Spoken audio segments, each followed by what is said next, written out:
Wikileaks Julian Assange just revealed what really happened in Las Vegas, and it's bad for the FBI. Julian Assange is back on the scene, and we all know that he doesn't post his subtle tweets without having some serious evidence to back it up. While speculation has run rampant on social media forums as to what actually happened in Las Vegas, we can now be assured that Assange knows something and fully intends on showing us exactly what that something may be. Questions seem to be more abundant than answers this time around, and that is what most likely can attribute to the mass influx of regular people trying to solve the mystery by any means necessary. We have seen things ranging from green aliens to the very same thing that Assange is alluding to.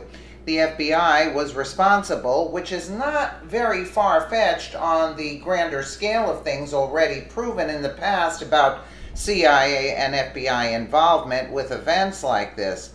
The average American, however, is becoming more attuned to those very sad realities, and due to that, the subgroups won't be able to continue their nefarious work for much longer.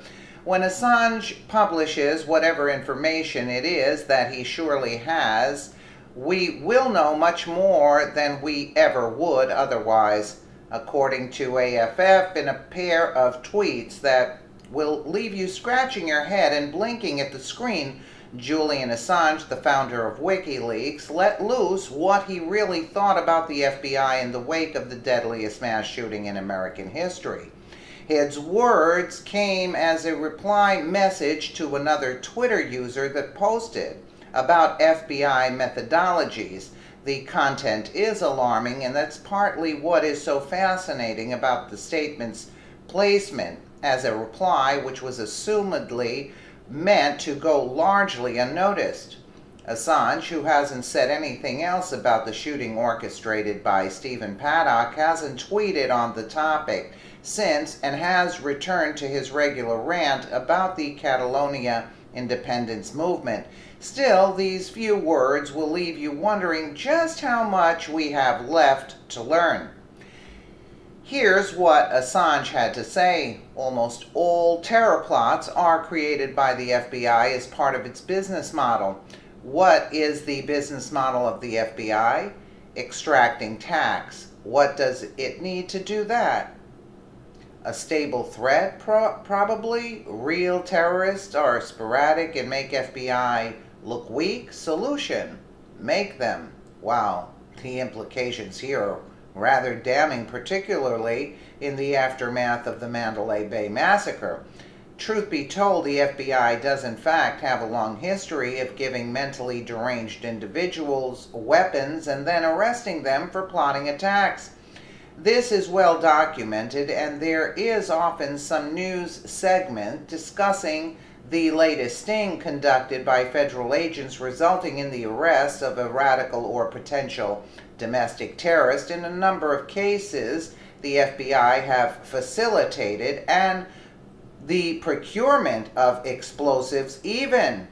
The risks involved in these high-stakes setups must go without saying. If anything goes wrong, people die. Take, for example, the gun-running scheme conducted under the operation name Fast and Furious, acting under the theory that weapons could be used like a medical tracer at a hospital.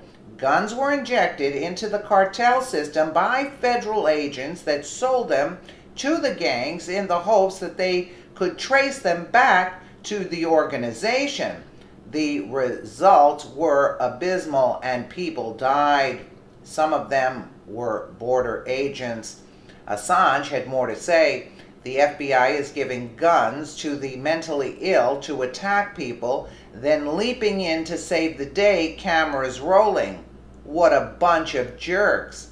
Linking to an article from Business Insider, Assange conveyed one of the darker tendencies of federal agents' encouragement.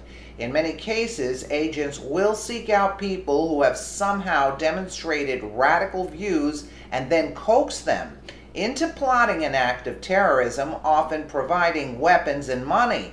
Before the suspects can carry out their plans, though, they're arrested.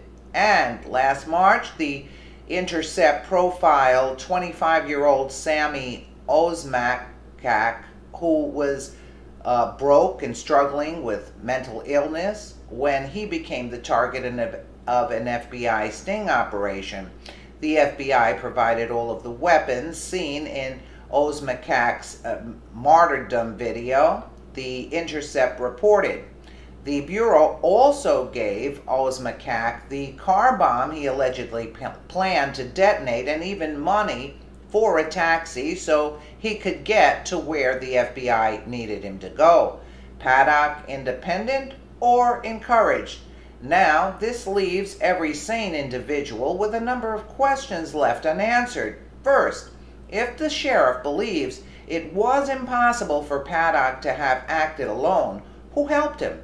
And second, what if the federal agents were in contact with him? Finally, why would Assange choose to tweet this information out now? Aaron Ruse, the special agent in charge for the FBI's Vegas investigation, is likely the only one that knows the answers to the questions keeping many Americans up at night. He also doesn't seem inclined to reveal them anytime soon. During his recent statement before the press, he seemed quite annoyed at some of the questions being asked and very reluctant to field any at all. It was almost as if he was ashamed. Redacted tonight, casual reminder that the FBI preys on lonely, vulnerable people and convinces them to create terror plots, then takes credit for stopping them. Julian Assange. Almost all terror plots are created by the FBI as part of its business model. What is the business of the FBI? Extracting tax. What does it need to do that? Stable threat, probably. Real terrorists and sporadic and make FBI look weak. Solution: make them. The FBI provided all of the weapons seen in Osmakak's martyrdom video, the Intercept reported. The Bureau also gave Osmakak the car bomb he allegedly planned to detonate and even money for a taxi so he could get to where the FBI needed him to go. Julian Assange, almost all terror. Okay. All right. The FBI is giving guns to mentally ill to attack people, then leaping in to save the days. Cameras rolling. What a bunch of jerks. But there's one troubling possibility: the FBI was involved, or at least aware of Paddock prior to this incident. They could have egged him on. They could have failed to arrest him when they planned to, or they could have misread the immediacy of his intentions. Regardless, if that is the case, then this tragedy could be as simple as the FBI not arresting him when they should have, all because of their dirty obsession with quarterbacking terrorism. Together, we will make America great again. It's time, it is time the truth comes out, and more than just this shooting. We, the people, are no longer willing to be complacent and silent. The Julian Assanges of the world exist for one reason and one reason only, and that is to provide truth regardless of party lines and political affiliation. More of us should be doing that very same thing. Truth should be sought from every direction. We know the left and the Democrats don't have a whole lot of truth to give, and many Republicans are becoming just as bad, but we can and should be holding them all accountable to honesty in the highest sense. Isn't it disturbing news? Disturbing, to say the least, that this is all done through them. It's unreal. Let me know what you guys think in the comments below, and again, thank you so much for watching.